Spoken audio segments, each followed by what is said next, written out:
this, but I am going to ask for those people to identify themselves just so we can have record of that as well. How many do you have? I have 2. So Michael, I see you. Adam Trott. Okay, so we have Adam Trott. Hey, Adam. Hey, good evening, everybody. And then Michael, whenever you're ready, I don't want to speak for you. Okay, yes, I'm here. All right. Michael so who? Michael Orr. Elk Creek Township. Oh, okay. Thank you. Yep. And then we have our guest who will be doing our presentation this evening, Tom McClellan, who is with PennDOT. And as people might continue to join us, I'll just pause whenever I see that happen. And if they don't happen to pop up with a video, we'll get their information. So back to you, Charles. Thank you. Where's Adam Trott from? Oh, Adam Trott is just a member. He's a member of the, I shouldn't say just, he is a member of the public, as well as Michael.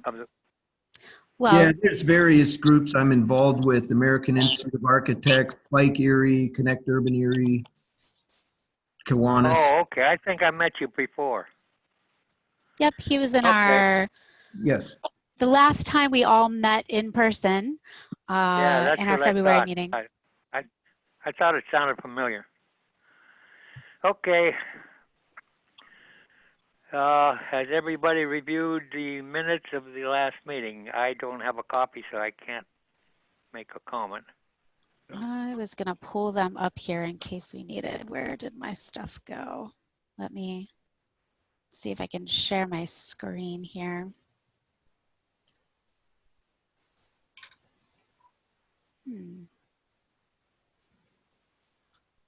It's not letting me. But everyone should have received those in the meeting invite. Yeah. I will make a motion to approve as presented. Does anybody have any revisions or additions before we have a motion? Nope, I don't. Oh. Okay, who will make the motion? That was John Grow that made a motion. I'll second Okay. it. Russ Second by Russ. Oh, Russ. I got to get something Okay. tonight. All in favor? Aye. Aye. Aye.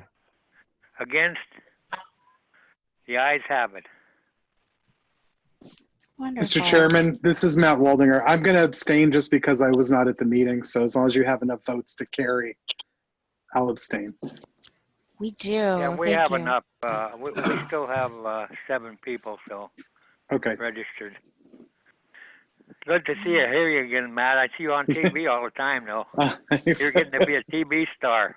Very unwanted one. Thank you, though. Okay, let's move on a little bit. We'll go to communications, the Department of Planning and Community Development report. Well, before we do that, we have Tom McClellan, who's joined us from PennDOT. Oh, that's right. I'm sorry. It's okay, Charles. The hearing of the public, yes. Tom McClellan, design service engineer with PennDOT, update on Bayfront Connector project, which we've discussed quite a bit. Yep, absolutely. Hi, honey. Yeah. I just wanted to say I'm sorry I'm late. Oh, well, welcome. We're glad to have you. And I will note that you are here. Who's that? That was Lisa. So she's just popped on. Yep. Okay. So Tom, are you in need of a screen share? Yeah, I can. I was going to share the website okay. for the project. So. Okay, and you can do that. There's nothing I need to do. Okay. Right? Yep. Multiple participants. There we go. Multiple participants can share, so okay. It should be good. Let's see. Can you see anybody see anything right now? No. Not yet. Okay. Let me get into advanced sharing Oh, options. wait, Perhaps here we it's go. me. Nope, there we go. Here we go. Let's try this. Lovely. Oh, yeah. There we go. I got something. Okay. Everybody can see it's labeled Bayfront Parkway project at the top. Yes, sir. Yep. Okay, very good.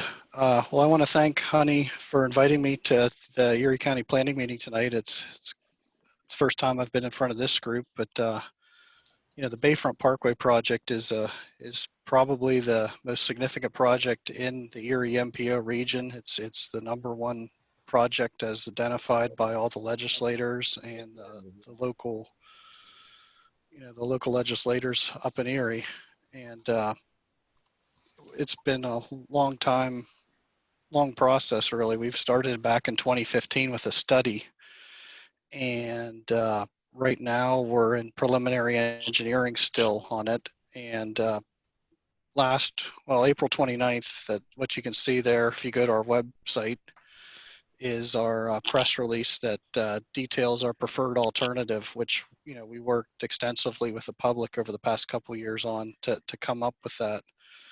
What I'm going to do is I want to show what that preferred alternative is to this group. And then again, you know, take some comment after that. So the website I'm showing you is bayfrontparkwayproject.com. And it's a good resource. It has all of our information. There's tabs up at the top.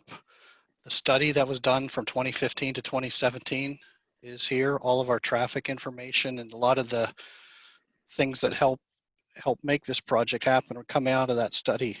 That study identified, it was either 32 or 37 different projects all along from where the Bayfront starts at I-79 to the other side of the Bayfront where it hits I-90. So this project that we're taking on right now is basically between Sassafras Street and Holland Street. So what I want to show you now is just an overall image, and then we'll talk individually about each one. So over on the far left, we're looking, the up arrow is north, Sassafras Street, State Street, and Holland. And then Soldiers and Sailors is on the far right, or the eastern side of the project.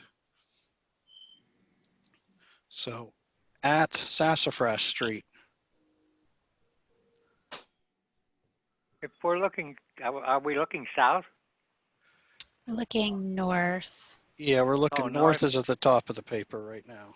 If you can see that there's Okay. the roundabout image.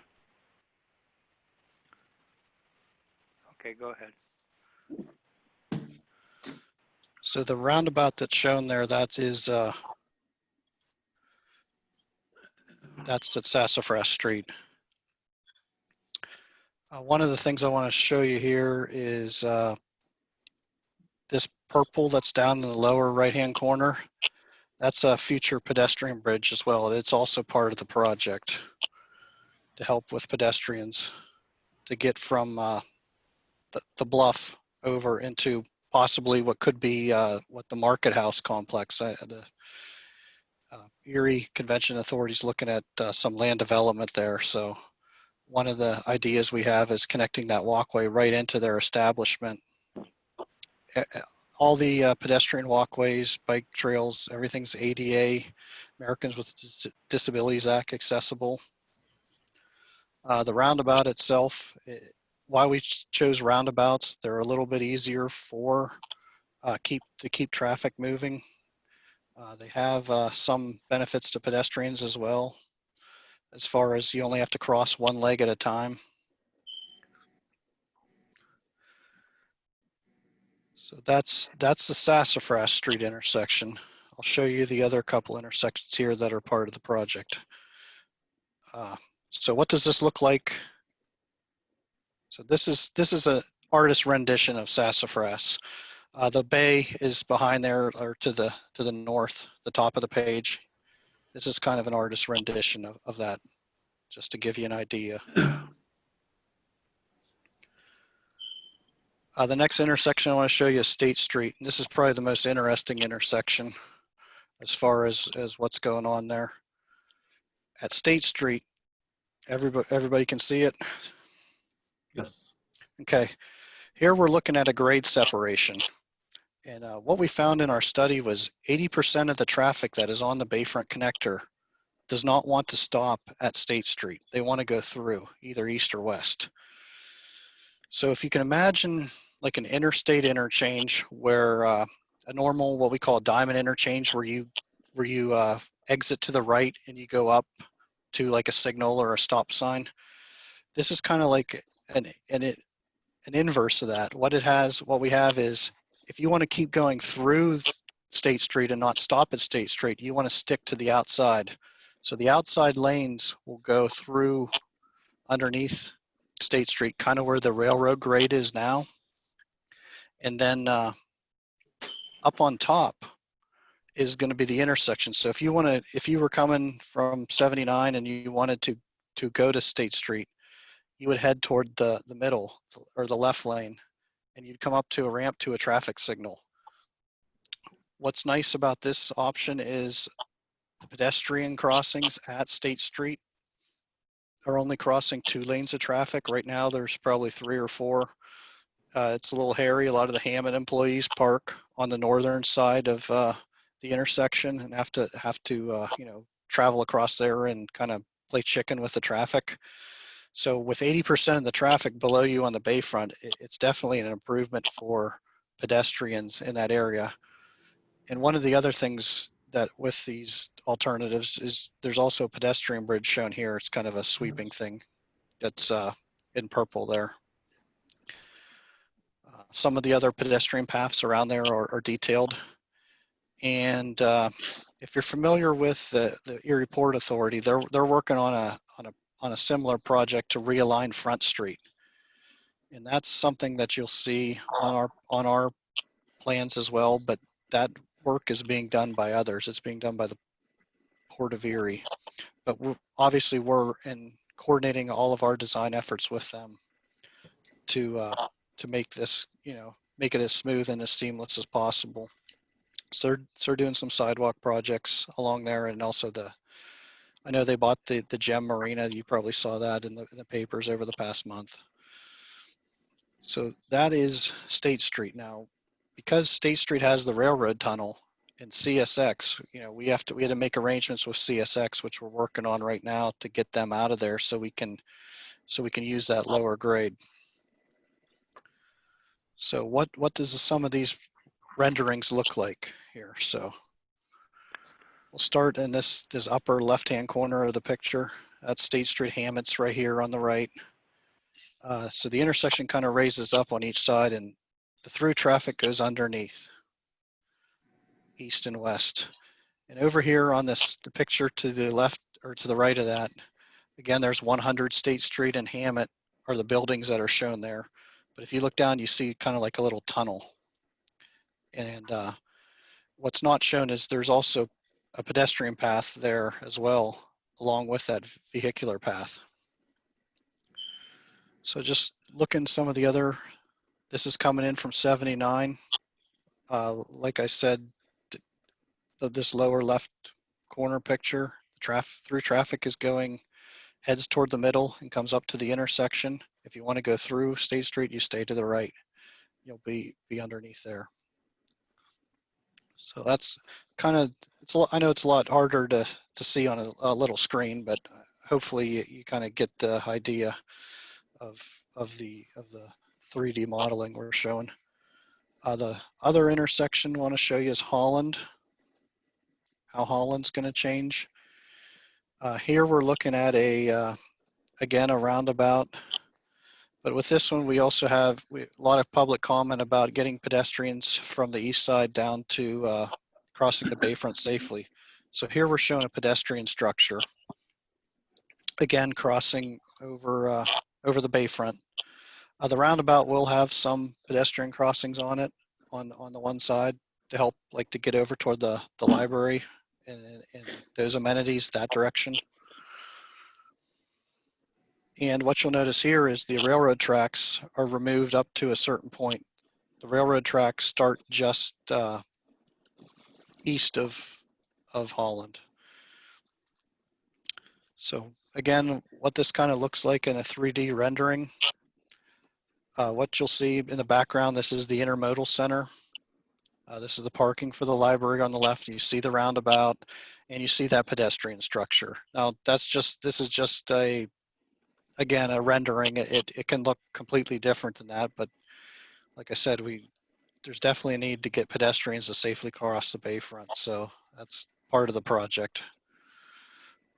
Last thing I want to show you is where we're moving CSX, and that's over by Soldiers and Sailors. This is probably the first thing you'll see get constructed. It's slated to start construction early next year. We hope to have the contract for this out in the fall. And because we move CSX facilities and there's all their railroad switching between state and Holland, we moved it, or we're having them move over here by Soldiers and Sailors. This is the Soldiers and Sailors home. And what you see in blue here is a new bridge that overtops the train tracks. Obviously enough room and clearance for them to run double stacks if needed, if things progress. And we're eliminating an at-grade crossing. That's over here in purple. This is how the Soldiers and Sailors access their cemetery that's in the neighborhood. Right now they walk across the tracks, which I know it's a very low volume crossing to begin with, but it's, you know, with adding more tracks in this area, and if economic conditions improve or they need to move things from the Bayfront using a train, you know, they'll have this extra space to work with. Right now, you'll see the roads, how they connect up to the blockhouse that's up in this neck of the woods. And right now, our archaeologists have been on site this week. They're doing some digging, doing some archaeological studies in that area to make sure that we're not having any major impacts to the property or any, you know, any permanent type things with these improvements. So kind of the schedule we're looking. How Go ahead. long do you think this project should last? The whole thing, how long is it going to take? A couple of years? Yeah, this project, you know, we hope to have it start the construction in 2022 in January, the stuff that you would see along the Bayfront. And we would finish it up in the end of 2023. So it'd be 2 full summers of construction. Obviously, we have to take care of traffic during that time, and it's not always going to be closed the whole time either. That's what I was wondering about with the library there, you know. Yeah, PennDOT's actually doing a couple other projects to help out with traffic and pedestrian control. We have a pedestrian project planned between port access to the east of here, the whole way up to 12th Street. That will be going next year, making some pedestrian improvements to the intersections of port access, 6th Street, 8th Street, 10th Street, and 12th Street in the Bayfront connector. We'll be having a virtual public meeting on that probably in the next month or so. You'll be seeing something on that. It's another project to help out, you know, this bigger project. And another one too is obviously the Bayfront Parkway roughly has about 20,000 vehicles a day on it. So, you know, we got to figure out a good way to move traffic, and obviously one of the main big corridors to do that on is 12th Street. So we're doing a traffic study on 12th Street. We completed a study and we'll be doing a project to resynchronize the traffic lights there on 12th Street in the city of Erie between I-79 and the Bayfront. I believe it's 23 traffic signals if you've ever counted them the whole way across there. So we'll have new equipment there and possibly some new lane assignments, new phasing, turn arrows and timings to help alleviate congestion. You know, we know the Bayfront gets congested, but excuse me, the 12th Street project is going to start what end of town to what end of town? Yeah, the 12th Street project would begin right there at the I-79 off ramp for northbound, and it would go to where the Bayfront connector meets at 12th Street over on the east side. So that's it's a project for next year. just that section. It ain't going to the west side? No, it's not going west to 79. It's just between 79 and the Bayfront connector. All right.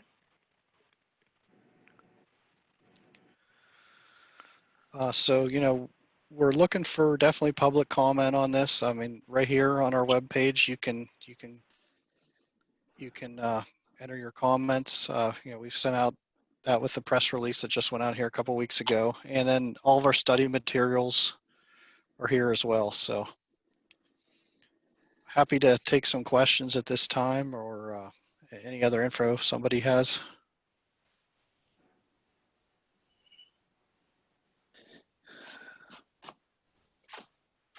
I don't think so. I don't hear anybody Huh? talking. I've got a number of questions. This is Lisa Austin. I was gonna say, I thought Lisa had some questions. Yeah, thank you so much for that presentation. It was really helpful to see the specifics. I've seen a lot of this before, and Tom, I was actually one of the very few people that was present back in 2015. I actually thought it was earlier when the displays were first being shared over in the convention center. Yeah, that's right. Yeah. Right. So that Yep. was quite a while back.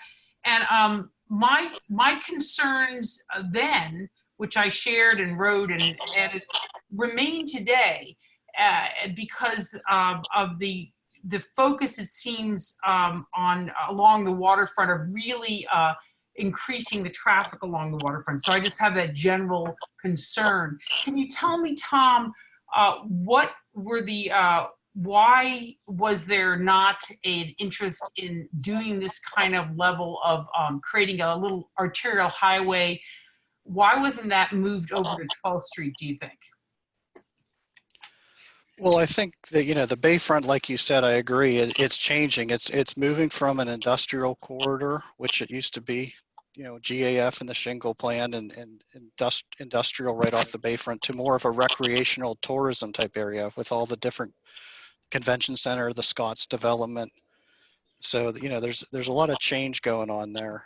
And, I think a lot of people saw the Bayfront at first as, it should be a 4-lane or something bigger to move cars back and forth. But really it's more of a, we're trying to make it more of a local road and more of, trying to get people from the neighborhoods easier access to the waterfront. We recognize it's more of a recreational tourism type area. And this project, it's probably, we're doing a lot with pedestrians, cycling, that PennDOT normally doesn't do. And we've also done a lot with architectural and landscaping as well. And we'll still be continuing a lot of those discussions here. Once we get into final design, that's when we start making some of those roundabouts and different things look prettier, and working with the city on some of those landscape. Could you talk a little bit more about the roundabouts? What is the size from edge to edge of those four 2-lane roads, 2 on each side? What is the size of those? I don't have that in front of me. I'd have to look that up. Are they over? They look it to be. If you could go back to that slide, would you mind sharing that part of the screen again? Sure.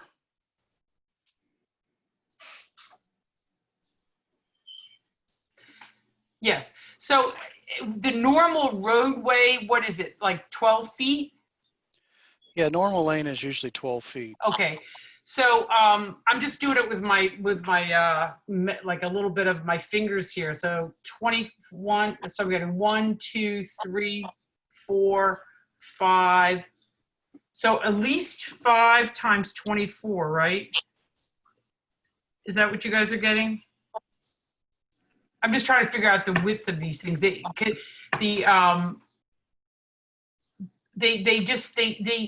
thing that for me is a disconnect about what you are saying that you're trying to do, and what I'm seeing in front of me is the sort of the language about really worrying about pedestrians and bicyclists. And when I look at this, it looks really, it's about vehicles. more than any kind of concern about making the, it looks like a highway, right? Or a highway kind of intersection. So again, I just wanted to go back to the question about 12th Street. It seems like 12th Street being our historic industrial corridor, it actually had the railroads at one point, just like this. Why is that traffic not being routed there? In other words, if the goal is to try to get like the residents down to the waterfront and create that connectivity, why not route the traffic on 12th Street rather than to encourage, as you talked about, the 80% going through under State Street? Why are we spending all that money to do this kind of a development along the waterfront that other cities are rejecting? They're actually digging these up and they're putting, they're getting rid of their Bayfront highways. Yeah, we're actually improving 12th Street, like I said, and one of the things I didn't mention is we're using ITS, or Intelligent Transportation System technology. So visitors and commuters each day, when they come on I-79 or on the Bayfront, there's going to be an electronic message board, and at times they'll say time to downtown. It'll say, let's say 5 minutes using 12th Street, maybe Bayfront. It might be 7 minutes or something. So they're going to put active sensors and be able to tell people coming, which way is the best way to take. But because, like I said, we're trying to encourage people to use 12th Street because of the lanes. Now here, it's basically one lane going in between these roundabouts. Our design speed is only 35 miles an hour. Right now, the Bayfront is 35 miles an hour. And yes, yeah, Tom, I realize that is the speed limit, and but the reality is that that the roadway is built to go faster, and so even if somebody is trying to follow the speed limit, that the roadway being so wide, and it encourages people. Like if you've ever, I've done it myself when I'm on the East Side Connector. I know what the speed limit is, but like everything about the space suggests, hey, go faster. So, well, that's where like with the roundabout, how there's up when you're coming in from 79, see how there's just slight gentle curves in the road. These are like chicanes, we call them. That helps slow the vehicles down. Roundabouts help slow traffic down. So we're trying to make it more friendly for the slower speeds, for pedestrians that cross, and for cyclists. We're trying to encourage, people not to use this area as a pass-through, or we're trying to make it more. The focus is on lower speeds with these roundabouts. I'm really glad to hear that.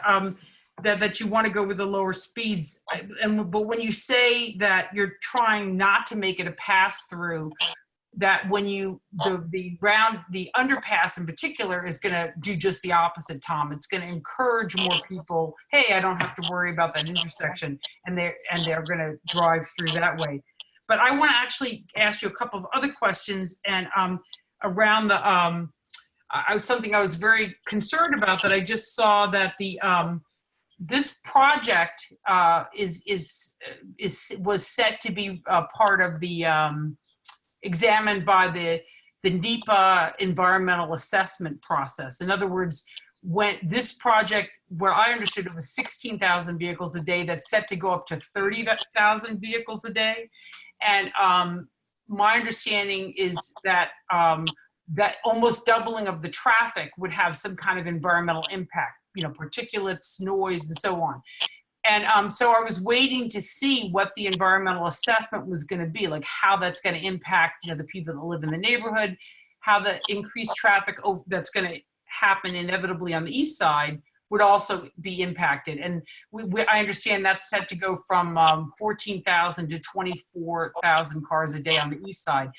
So what the point I'm getting to is that, from what I'm understanding, the latest announcement is there is going to be no environmental assessment, because the claim has been made is that there's no environmental impact. Are you aware, Tom, of how that happened? How did we go from getting an environmental assessment to not having one? Yeah, well, there will be environmental clearance on this project. I mean, there's different levels, level 1, level 2, and then and then there's the environmental assessment. The environmental assessment is what is, they're trying to figure out and assess what's going to happen here. So, we did our scoping document and we sent that into the Federal Highway Administration for approval. And, they came back and agreed that there isn't a lot of threatened and endangered species in the area, that the impacts that we're having on traffic aren't significant enough to raise to any, I guess, environmental assessment level. A roundabout, as you see in the picture there, it can handle with the 2 lanes. It's pretty high. The debate here was almost even a single lane roundabout can handle 25,000 vehicles a day. So there's plenty of capacity here for that, for the roundabouts. You talked about State Street with people not having to stop. It is like a tunneling effect, though. If you've been to Pittsburgh and like the Squirrel Hill tunnels or the Fort Pitt tunnels, when you drive down there, people slow down approaching the tunnel, even though they shouldn't. It feels like it confines you a little bit, those tunnels. So I'm imagining that speeds aren't going to increase through State Street from what we're figuring. I mean, people will maintain the speed limit or be slightly below that.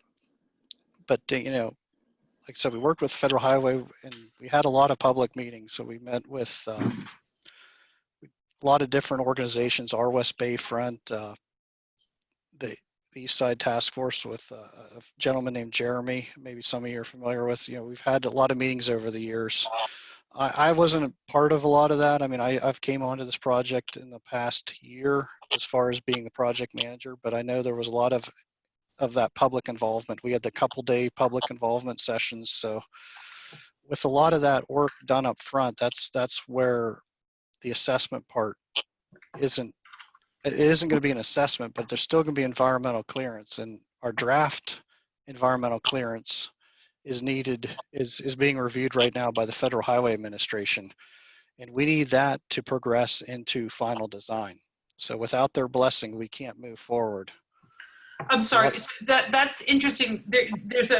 I just want to say I've been following this project all along and been very vocal about the concerns, and I have not seen any shift at all in the sort of mindset about how the process is proceeding. I have seen definitely an awareness of pedestrian and bicyclists added on to the project, which is a good thing.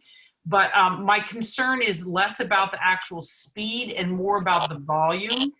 And in any case, Tom, when you're almost doubling the traffic, it seems like it would be, we should really have some kind of public conversation about about increasing that amount of vehicles.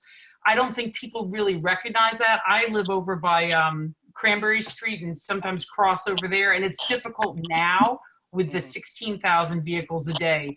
And what it seems like it's going to happen is most of the people, even in the R West Bayfront, have no idea that what is now very difficult is going to be really much harder once it increases. The other thing that's problematic to me is that the vehicles, I mean, we keep calling this a parkway. Parkways don't have tractor trailers on them. They don't have commercial vehicles. And so this is really an arterial highway that's sort of being pushed into what we hope would be a thriving kind of urban landscape. Would you help us or would you support getting some kind of a public conversation specifically around the lack of awareness about the volume? In other words, I don't think that most of the people who've gone to these show and tells understand the implications of what it's actually going to be like in terms of the increased pollutants and the sound and so on. Well, I don't want to talk about the volumes here real quick. When PennDOT designs any roadway project, no matter where it is, we do what we call a growth rate. And it's just a best guess estimate that our designs have to show, if the traffic will grow. And, there's a certain percent that it grows on based on traffic counts, known development. So, I mean, those numbers you're referring to our best guess right now of if there's build out along the bayfront with the Scott property and some of the other properties, and also growing that background traffic. Because, you know, when PennDOT or any transportation firm makes a big investment, they want to make sure it's good for 20 or 30 years. So we don't want to under design something right out of the gate. So, you know, as far as the numbers, you know, that is our guess on how it works, and all that stuff is factored in. The noise, the particulates, it's based off those larger numbers. And Well, when you say, okay, let me just go back. Then why wasn't a proper NEPA, the environmental assessment? Why was that side railed? I mean, there was a categorical exclusion that was recently announced. Why not do the proper evaluation? well, we are doing a proper evaluation. It was deemed that because of these factors in our design, like I said, we took into account all of the particulates, that they did the noise studies, the sound studies, and this is all based off of, you know, where we project the things to be and those numbers of vehicles. And so, you know, we did our studies, and the Federal Highway agreed that the hearing part wouldn't be necessary at this time. This doesn't mean we're done and we're not going back out to the public and talk about this project. I want to be sure that people are aware of that. I mean, we will continue the dialogue for sure as design progresses. And but, you know, as far as the assessment, it's just a level of environmental. It's just a different level. Right. It didn't ride to. Yeah. Everyone, I mean, there's so much going on that's so exciting in the downtown now with all of the investments. And one of the things that has been critically repeated is that we need to get more people living downtown. I mean, we've got people there, but we need to increase that. In order to increase that, we need to make it more connected to the waterfront. And doubling the traffic along the waterfront does not seem to be in line with the Buki plan, the Erie Focus plan, the transportation studies that, you know, that focus on all kinds of transportation. And the one thing that's also really problematic is that I have not seen this, you know, and I've been looking. I'd love to see this environmental data that you guys have collected, or that PennDOT, not you.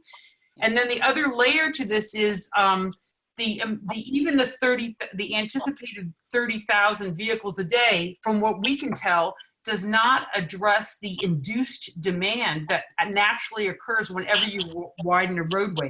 This is a phenomena where they talk about as soon as you widen something, it immediately becomes kind of obsolete because more people start driving there. And so again, this has been true now since the 1960s. They know about this kind of idea of induced demand. So in addition to the traffic that will be attracted by the development, you're going to get more local driving, especially when you make it easier to drive through, not have to stop at any lights.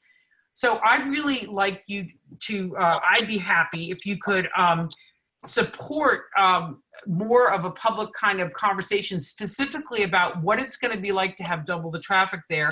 And also, if you could share this environmental study data, because I'm very concerned.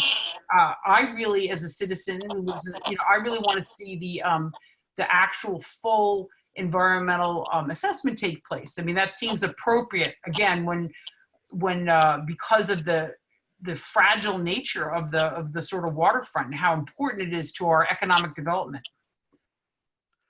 I know our environmental scoping is approved, and that's definitely can be shared with the public right now. The categorical exclusion, like I said, it's in draft form, and the FHWA is reviewing it now. But if they sign off on it, it's definitely becomes public information. But I can share with you definitely the scoping document that has a lot of these decisions, and it talked about the alternatives. I want to run back here real quick to the overall corridor, and just, I guess it's hard to see on this one, but let me see. We're not really widening out there. I mean, the intersections are widened, but the actual, I mean, there's still only one through lane each way, one lane coming up to the ramp. The roundabouts have 2 lanes, and that helps with turning. Just like you at an intersection, you have 2 lanes for a traffic signal. You have a left turn lane, a right turn lane. So really, we're not widening the parkway. It's still 1 lane each direction.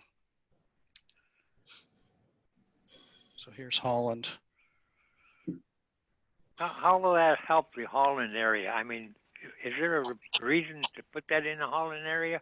Because that doesn't seem like a very active area. What do you mean, the roundabout or the? Yeah, the roundabout. Why did they decide to put a roundabout there? I mean, I just don't, it don't make much sense to me. That's all you have is the Greyhound station and the public library, and all the hotels will be going from State Street side, not from the library side mostly. Yeah, I guess it depends which way they come, but I mean, based on the projections, and Holland is, the one thing about Holland is it's the hillside, going back toward Hammett. That's a steep slope that, obviously we have to, design and work with. One of the other issues, about pedestrians and getting them across, I hear Lisa's concerns, and they're definitely valid, but one of the, besides the, we're, like on this picture here, we're addressing it with the overhead pedestrian facility to cross the Bayfront, because we recognize that we want to make it easier and more inviting for pedestrians to get across. Sir, I just really have to comment. This is a very good point here. I love that you're showing this. If you think that this is making it more inviting for pedestrians, I just really have to respectfully disagree. If you could imagine, if everyone's watching the screen can imagine, look directly, you're trying to walk across the intersection, imagine that length.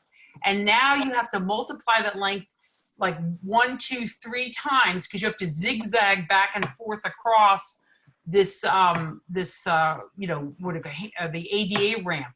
I mean, in other words, one of the things that we learned from having Charles Buki here do the Erie Refocus Plan is that we have to prioritize the needs of people walking and biking. This prioritizes the needs of tractor trailers going through town. Have you done a roundabout at the base of a hill like this ever before? In District 1, I don't believe so, but Okay. There's probably some other places, yes. All right. It would be helpful to know that. And then I would like to ask, again, for a kind of, as a member of the planning board, ask for 3 things. I would like to ask for the environmental study data. If you could maybe go through Honey, give us a link to that. That would be helpful to have. Okay. I would like a commitment to have a public hearing specifically on the increased traffic and the environmental issues, or Okay. the environmental non-issues that you're saying are there, but something specifically around that. We've talked. So for that would be important. And then the third thing I would ask is that these pedestrian and bike amenities that are being proposed, I would ask that they are part of the initial construction and not added on later, because we've seen that if it's not part of the initial construction, the projects seem to run out of money and then they don't happen. So like over on the east side of town, that Buffalo Road, 19th Street pedestrian bridge that was proposed 15, 20 years ago never happened. And those of us that were driving on that east side connector not infrequently saw people walking across the highway, basically. And the response by PennDOT has been to put up fencing to, keep people from taking that route.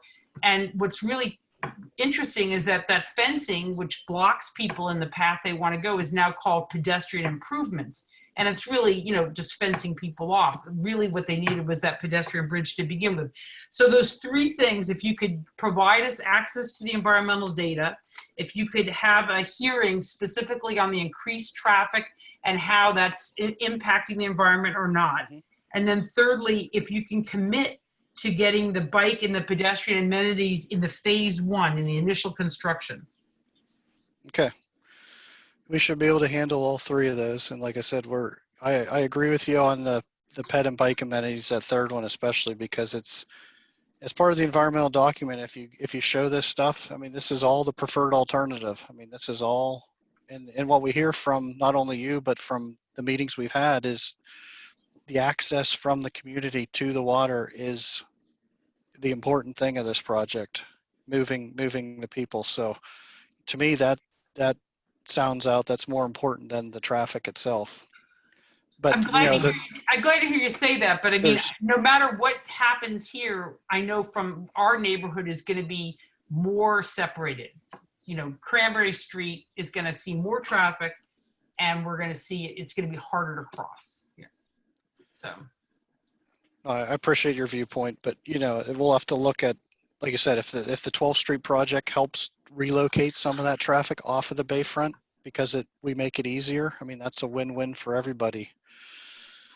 Well, the one last thing, I just want to challenge the phrasing or ask you about it. When you say it's the preferred viewpoint, if you could sort of tell us whose viewpoint is that, because it doesn't sound like any of the people that I've been talking to at the meetings over the past 5 years who live here.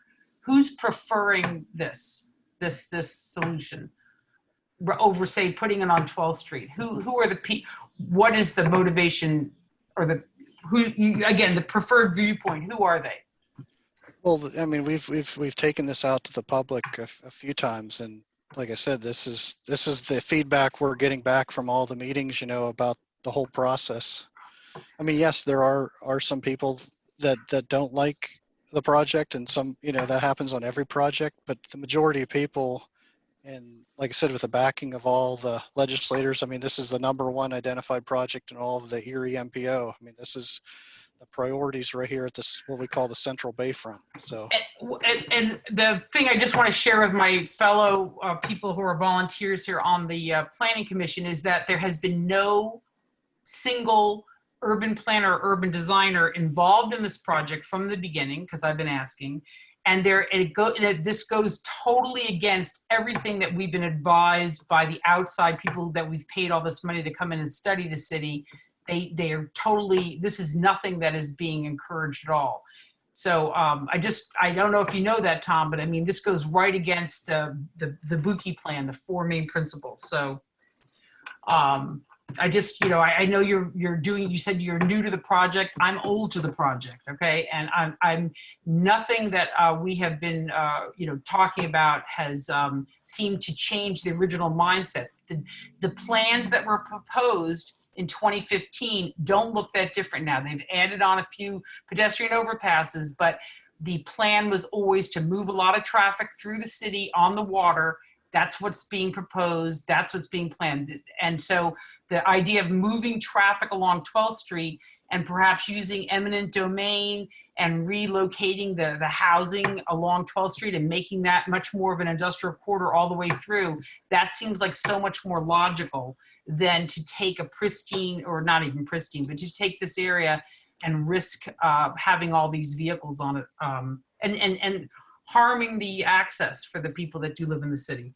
So anyway, thank you very much. You've been very patient with my questioning, Tom, and my fellow colleagues on the group here. Thank you very much.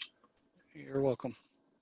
Tom, I have a real quick question for you. Yeah, sure. Lacey Letty here. I was just wondering, I haven't seen any signage with the new direction of the roads and going underneath. Like, how is signage going to be dealt with?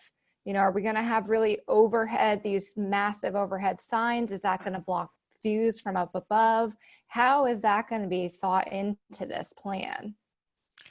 Yeah, you know, there'll definitely be some lane signs, but I mean, I don't, that's something we're gonna have to talk about and work through, but I don't see massive signs blocking views of the lake. Obviously the bay is what, that's the pristine view of the area. So, I mean, that's what we, you know, it's the best natural resource, and everybody's been looking for an iconic connection, I think, for this whole, a lot of, they talk about downtown Erie and the iconic connection and the iconic thing, but the iconic thing is already there. It's the bay, it's the water.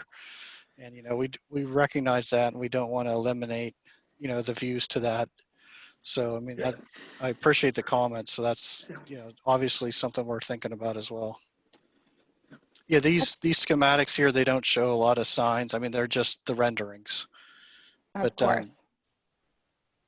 Yeah, just wondering if I'm that was sure thought about now, rather than this gets into final phasing and they go in and then it's a huge argument or they're not put properly. And, I just see a big highway sign going across too, which is a little scary. Yeah, we would have lane use control signs so people get in the correct lane of the roundabout, almost like if you approach a traffic signal, there's like a mast arm in front of it that has the little white and black signs with the arrows. I imagine that's as big of a sign you're going to see through here, up above you. So there's Well, I'll obviously tell you. ground mount signs for pedestrians to find the crosswalks and things of that nature.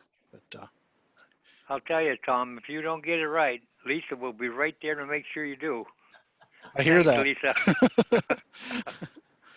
Yeah, actually, there's a in the chat, one of the citizens who's on board here tonight, Adam Trott, has asked, why was the NEPA categorical exclusion pursued instead of doing a full environmental study to ensure that the health, safety, and welfare was being properly evaluated? Thanks for asking that, Lisa. I had a note to ask that, but then I thought you had asked that. So earlier. It hasn't, like I said, it hasn't been excluded. It's just that there was nothing here that rose to that level. Like I said, we looked at all the traffic data, what was projected. We looked at the noise studies, sound studies, threatened and endangered species. There was nothing that rose to that level. I mean, it is a big project, but it's not a complicated project. There aren't, it's not like has muscles or some environmental. I mean, yes, we have to take care of pedestrians and get them across, but there was nothing that rose to that level. So then, it was determined that it's a lower level environmental clearance. Well, okay, I just want to go back to that one more time then, because you're saying it didn't rise to that level, and I just want to comment that we're seeing that particulates and breathing, fumes and all that stuff is really bad. I mean, and when I was involved over in the east side, we were trying to prevent the demolition of the viaduct. People joined us to experience what it would be like to walk along the Bayfront connector. And we had people that actually couldn't do it. They actually got sick. They got a headache from walking along the highway. And that was when there was only 14,000 vehicles a day. There are going to be more, of course, on the east side. And I'm not sure everyone on this Zoom recognizes that the Bayfront Connector Parkway, the arterial highway, Route 290 on the east side, is actually a route to school for some children. And so we're going to be doubling what they're breathing. And then, as you know, that side of town is, of course, one of the poorest of the country. I think it's 40% of the households do not have vehicles. So they walk and bike to get where they're going. So my question still is about this environmental issue. It's that what's the difference in the particulates in terms of what people are going to be experiencing who live in the East Bayfront, who live in the West Bayfront? Is that data going to be available through your environmental study? Yeah, we should be able to make that available to you. Not a problem.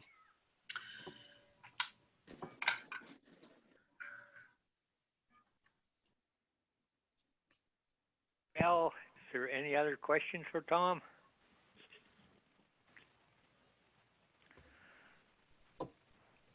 Being no other questions, we thank you very much for your time and your expertise and all your diligence in answering all these questions. Thank you, Tom.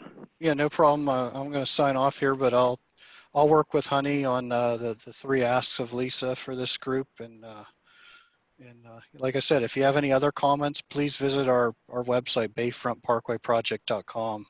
I'm sorry, I just thought of one more. If you could just address the question about why is this not this $100 million or 70 to 100, why aren't we just investing that in an industrial area on Long 12th Street? Why was that not pursued? Or why was that idea not ever thought of? I'm not sure, I guess. I mean, I understand the question. I just don't know why, that this project was looking here. But like I said, I know we're making improvements to 12th Street and the Bayfront as well. So. Tom, I want to echo Charles' appreciation. Thank you so much for taking time out of your evening and joining us this evening and being willing to share this information and answer questions and just be accessible. We really do appreciate it.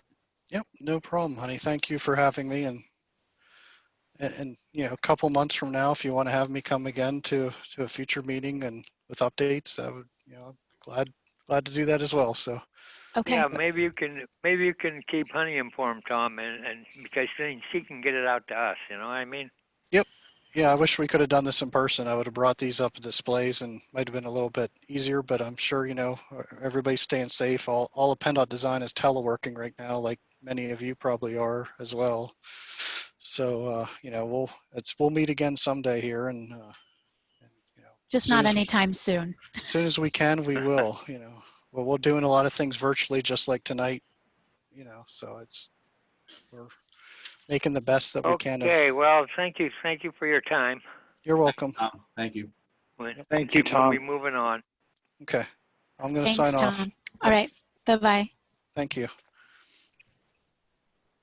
All right, honey, you want to go to Department of Planning and Community Development report? Surely I can do that. Can everyone hear me just fine? Okay, great. I've been experimenting with different headsets and which ones work well for people to hear, and then you have to speak different volume. It's just been crazy as we move to the kind of this way of being in meetings. So just some updates. Well, first of all, let me start by welcoming Mr. Matt Waldinger back into the Planning Commission. It took a little bit of time to coordinate that with Councilwoman Clear, but he's back online with us, and we're glad to have him on board. So welcome back. Well, thank you. I'm happy to be back. And I'll TV just star. better match than me. For as long as possible, we're gonna try and stay off that TV. Yep. So I'll just share some updates with you on what's been happening in our department. We are adapting daily, like many of you are, to recommendations and requirements and those types of things. So I haven't gotten the language up on the website yet. However, we are reopening to the public, but by appointment only. We don't get a lot of traffic into our office, but we get some, and so we're just going to make that by appointment only mainly for our subdivision land development reviews, sometimes with our ag pres stuff, and we're operating even internally when I'm meeting with my team. Even if we happen to be in the office together, and not all of us are, about half of the team is working remotely, half of the team is in the office. For me, it depends on the day whether I'm in my home or in the office. But even when we have team meetings and we're in the office, everyone stays in their own space. We're doing the masking, much like is being requested across county government. Anytime anyone is in our common areas or walking through those spaces, we're masked, we're taking temperatures and evaluating a list of oh gosh, like, do you have a headache? Those types of things before people are coming into the space. We're doing everything that we can to keep ourselves healthy so that we can serve the residents of Erie County and keep our families safe and healthy too. That's definitely a concern. And I've been telling my department, we will not be the first department in the county to go down. So please wear your mask and wash your hands and do all that type of stuff. So but that's just kind of a general update. I can provide some more specifics related to some of our programs and some of the things that we've been working on and still accomplishing even amidst all of kind of these adjustments. Our ag preservation program that we actually managed during April, and I say the collective we. Really, this is John McGrainer, who is our ag preservation program coordinator. He completed the preservation of 3 farms during April. All 3 were located in Northeast Township. And then the preservation of a 4th farm, also in Northeast Township, is ready for completion, but there have been a few delays due to COVID. I mean, we're meeting with lawyers' offices via side-by-side vehicles and passing, documents for signature. I mean, it's just kind of very wild how we've had to adapt to things. It's anticipated that farm, though, that has kind of been delayed, that it will happen sometime this month. There are actually 4 additional farms that are also in progress, and these farms are in Wayne Township, Venango Township, Northeast Township, and Girard Township. So, as much as there's been a lot of change, we feel really good about what we've been able to accomplish during kind of the last couple of months. In addition to all of that, John has also continued work on the comprehensive plan for Green Township, and we are looking to reconvene that group in Green Township in June. I just ordered a whole sound system so that we could actually reconvene in person, yet remain physically distant. So we have 3 microphones and this portable speaker system that we're going to try it out and see. Green Township has a space that would allow people to physically distance themselves appropriately and remain masked, and we would as well, but still be able to facilitate this meeting, because there's some visuals and some that interaction that you lose when you're doing meetings like this. So we are going to give that a go in June and see how that works out, and obviously course correct as we need to, and hopefully be able to use that model when we need to for other public meetings. But for the most part, we are operating with this online virtual platform. Our sustainability coordinator is also working on some COVID compliant plans to resume the household hazardous waste and e-waste collections that were suspended during this time, as well as the Great American Cleanup events. Those cleanup events have been suspended until September. However, the household hazardous waste and e-waste collection events are going to resume pretty soon.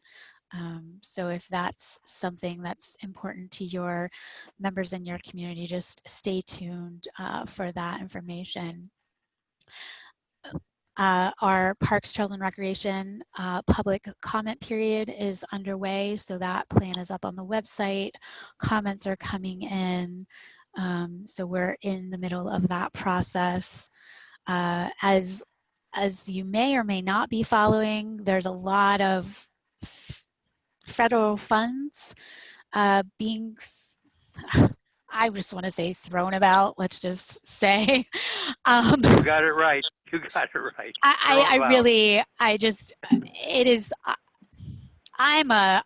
I'm a fiscal conservative. I really, it's been surprising to me the dollars that are coming to some of our programs.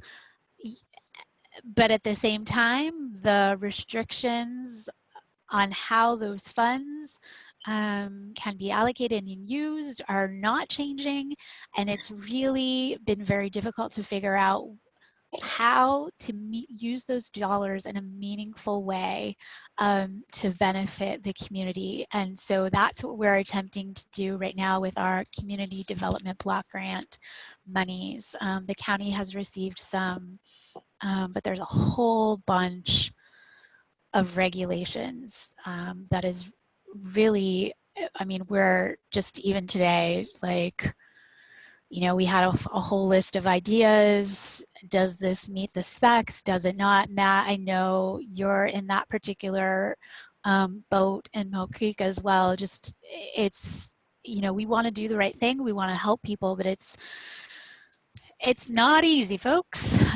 So we'll just obviously keep everyone informed as we're able to navigate that. The land bank is, now that construction and contractors are able to resume working conditions, the land bank is pursuing demolitions of some properties. So there was some bids that they received, and they're working their way through those bids in order to be able to complete those demolitions. And as we heard just moments ago, that the preferred alternatives for the Bayfront connector, those are released out into the public, and so that process is continuing. But that's really kind of, I'm looking here at my notes. I mean, that's kind of the crux of what is taking place. I was, well, Matt, once again, I was in contact with Matt on Friday. Thursday, my environmental sustainability coordinator brought to my attention the House Bill 1822, and it was freezing kind of all the special funds in Pennsylvania that go to fund the ag preservation program, to fund the recycling program, to fund infrastructure monies and conservation district money. I mean, it was alarming to look at this thing. And so I spent a good amount of my time on Friday emailing everyone in the community that kind of was associated with those different funds, finding out if this was on people's radars. Surprisingly, it was not. So it was shocking to me. Now, the good news is I just received an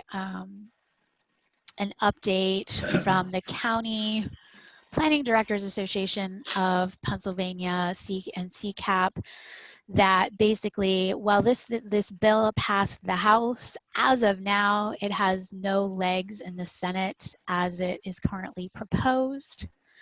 So that's good. However, I'm not convinced, given the levels of spending that are taking place in order to deal with COVID-19, that in some form or fashion, these funds are not going to be affected, and beyond just these funds, are not going to be affected in the future. So while everyone's like, okay, like, not a huge concern right now, I don't believe that it's not a concern. There's no way that we can spend at these levels, whether it's at the state level or at the federal level, and not have repercussions to our local monies. So as I know things, I will definitely keep people apprised of the situation. But that's really been a lot of my work.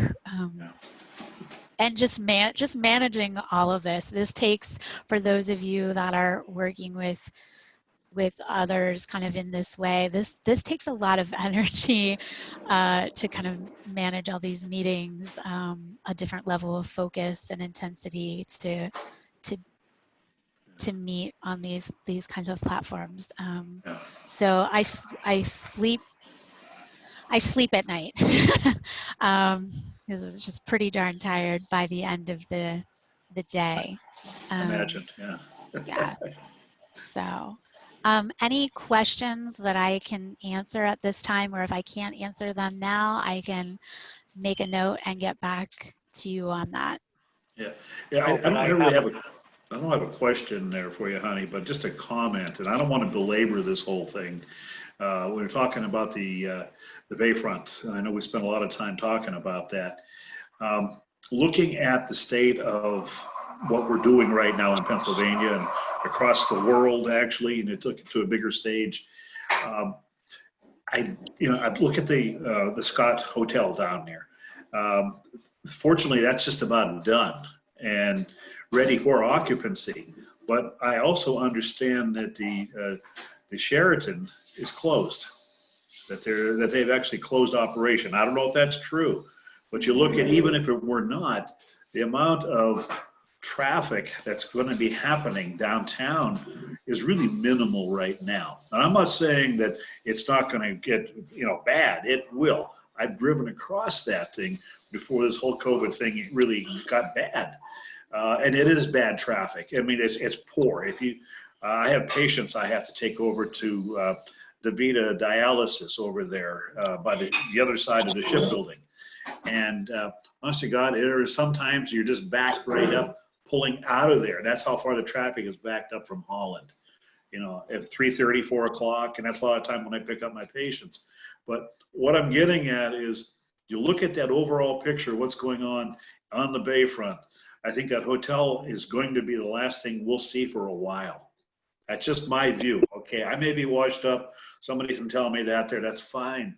And I don't want to sound negative about this. I was really hoping that we could see a lot of development. Granted, I don't live in the city. I'm a Mill Creek resident, but I want to see something big happen. But the way that things are nowadays, I'm not sure it's going to happen for a while.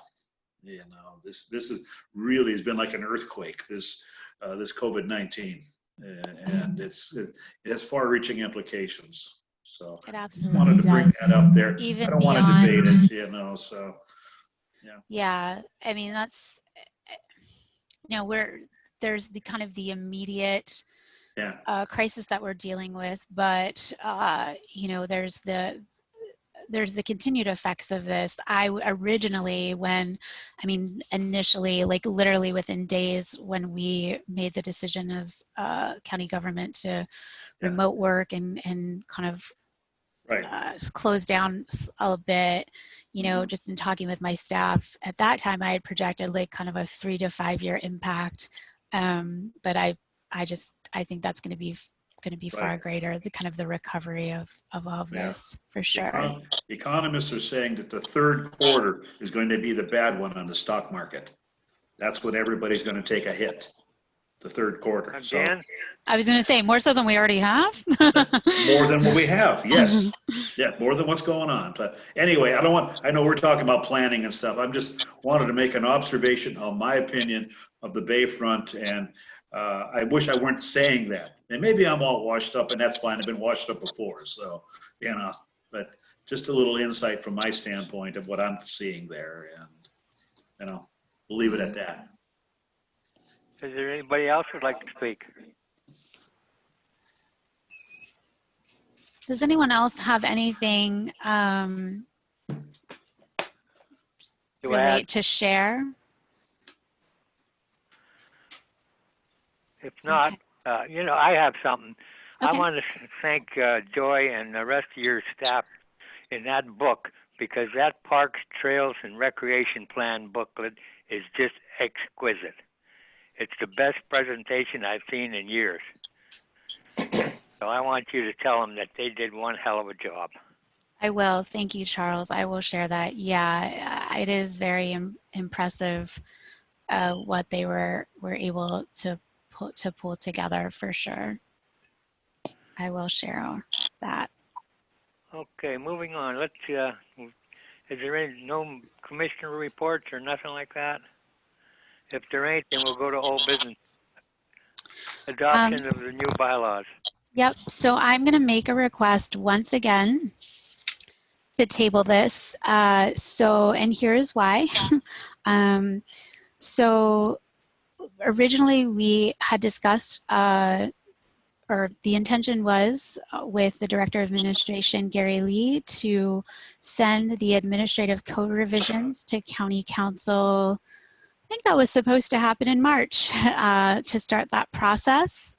And we had talked about waiting to do our revisions of the bylaws until the administrative code was updated and passed. Well, that obviously has not taken place due to the COVID-19. And so the current estimate is that the administrative code revisions are going to be sent to council sometime in July. And that was per my conversation with Gary. It's probably a couple of weeks ago now at this point. So I'm just going to once again request that we table this. I think it's kind of putting the cart before the horse to update bylaws until the administrative code is updated and approved. To me, there's Okay, just, then at this time in the meeting, I would ask for a motion to table. I'll make the motion for it to be tabled until such time as the code is approved. That way, Who's we that? don't have to keep doing this every meeting. This is Matt Waldinger. Oh, Matt? Okay. I'll second that. Who seconds? John Grow. John Grove? Thank you, Yep. John. Thank you. Okay, all in favor of tabling? Say aye. Aye. Aye. Aye. Negatives? None. It's approved. okay, wonderful. Okay, there is no new business. So Yep, at this can time, I- unfortunately, Oh, you got Charles, something this to add? is, yep, this is Honey. So since there's no new business, I don't anticipate that there is going to be much new business within the next month. So I guess I'm wanting to put it out for discussion to the group here. Is it necessary to have a meeting in June since we probably will have no new business? I'm just throwing that out there. I'm fine to make that happen if the group wants or needs that. But I also want you all to know that you can make the decision to not have a meeting. Now, if that does happen, historically, per our bylaws as they are currently written, we do not have a meeting in July. So if we did not meet in June, we would not meet again until August, which is crazy to say, like we're bumping up already on the middle part of this year. So I'm putting that out there for you all for discussion. What if we do this? What if we don't have the meeting in June and July, but if there's an emergency meeting necessary, we can call an emergency meeting? Yes, and there might be, that's why I was trying to coordinate. So just kind of the regular CDBG schedule, I was trying to coordinate that to sync up with the June meeting. That does not look like that's going to happen. So historically, even though we don't have a meeting in July, we have met to have projects to vote on, kind of eligible projects for those CDBG funds. So there is a chance that we'll still be doing that in July. Well, anyway. according to the bylaws, I can call an emergency meeting if it's necessary. Yes, sir. So anybody else have any comment on what they would think we should do? I think the idea, if we have an emergency meeting, we have it. If not, we'll just wait until August. I like it. I think it's a good idea, Charlie. Agreed. If there's nothing to talk about, Why waste? Let's do not, amen. Let's not we meet don't to need to meet, test our please. Zoom abilities here. We're Yep. all good. Yep. We're experts now. I'll miss you guys though. That's right. Do, Now that we know how to do it, Right. Yeah. honey, Yeah, do we need a motion and a second to we might want to just to be schedule a safe. June meeting? Yeah, I think we should. Yep. Okay, I'm asking for a motion to unschedule the June meeting. Who would make the motion? I'll motion it. Donald Crenshaw. Donald Crenshaw. Okay, Don, thank you. And a second? I'll second. Who? Jeannie? Yes. I thought that sounded like you. I know. Okay, all in favor of canceling the June meeting and implementing an emergency meeting if necessary, say aye. Aye. Aye. And against? No against, it's approved. Well, I will And say, do we need to send this to the council? nope, no. Well, so what I will do is, as long as I'm putting up on our website, then I can do that. I not personally, I can request that it's done, and I have a really pretty good relationship with our IT person that manages the website. So he's been really responsive when I've been needing to make changes like this. So he'll get that up on the website right away just to say that the meeting has been canceled. Before we adjourn, just for the good of the order, I would encourage everyone that if you can complete a mail-in ballot to do it, and so that you can vote by mail. I know that deadline is coming up 4 days from now on May 18th. And for those of you that we were actually able to do, I was all ready to do it with like paper and pencil, and it was actually Brian, my husband, who said, you can do this online, and it was pretty quick and easy. And I just got my mail-in ballot in the mail today, so it reminded me to kind of share that with you all. If you have not done that, that might be a worthwhile endeavor. Yes. Honey, do we have all the vacancies filled now? Do we? We do almost. We are so close, Jeannie. No, we District 6. Councilman Rastetter, I can. Oh. We have offered suggestions. In Edinburgh, right? Yeah, kind of that Waterford, Edinburgh area.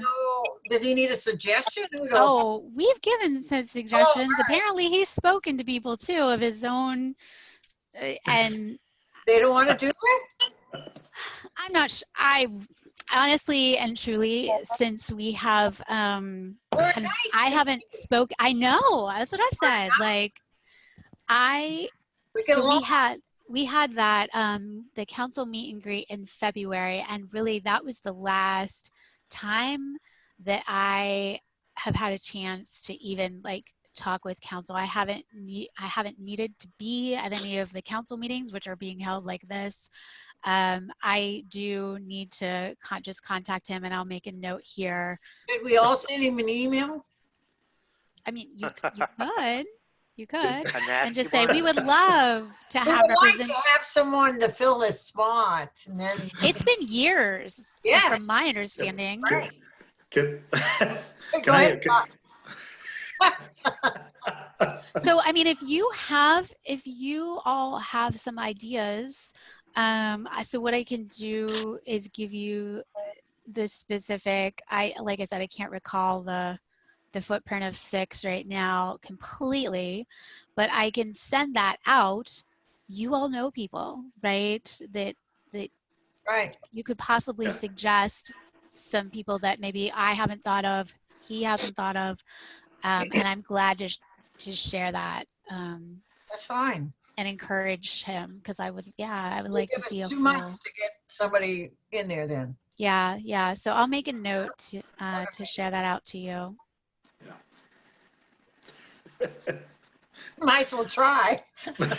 That's all we can do. That is all we can do. All I can say. He's holding up the boat is what he is. Well, what are you going to do? Sometimes you can't move people even with a rowboat. That's right. Well, we'll try. That's what we have to do now for the next 2 months. That's our homework that we've got. We've got to fill it, and come August, we've got somebody to come to our meeting. We got it. Yeah. Well, we can try. All right. Yeah. Can it be an elected official from Are we allowed to have, I know under MPC, we can have an elected official. Yeah, I have to look at the bylaws. I think we can, because No, everyone there's else. certain ones that can't be. Right. I think we're within the bylaws. ratio. I think it had something to do with ratio. Okay. I honestly did not bring the bylaws home with me. Okay. But I can look and put that when I send you out the footprint Okay. specifics. I can put the language in there about the membership. Okay. Yeah. Let me throw out two names. They're both elected officials. Pat Davis, she's with Borough Council in Edinburgh. So it can be John, because I suggested Pat. And yeah, she's a I don't know if lovely he lady, followed through. smart woman. When I worked for the Borough of Edinburgh, she was just a wonderful lady. Still on council. The other one is Mary Jo Campbell from Washington Township. Oh, yeah. It's another one. So. Well, Pat lives across the street from my sister, so let me walk over and see. She's Pat, yeah. interested. I knew so Pat is interested. The county executive, so when we were trying to, get this all tightened up, the county executive actually called and talked to her. Yeah.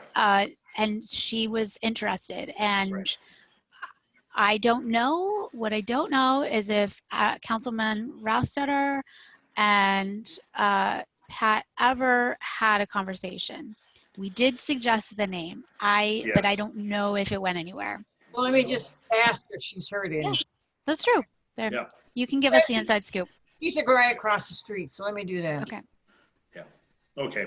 I'll keep on it. Okay. Okay. Great. Okay. Is there any further business to discuss? If there's no further business, I'm making a motion that we adjourn. Okay. Do I have a second? I'll second. Matt Waldinger. Matt? Okay. Is everybody in favor? Oh, Say yeah. Yeah. We'll No, see this you was in an August. interesting. This was an interesting meeting. It really was, and I appreciate everybody's comments because we've got to get together someday and be able to sit down and really talk it out. But thanks for the canceling of that June meeting approval. And with that, I'm going to say doodly-doo. Thank Okay, you, Charlie. everyone. Bye, Charles. Thanks. See ya. Good night. Thanks, everyone. Bye, everybody. Bye. Take See ya. care. Be safe.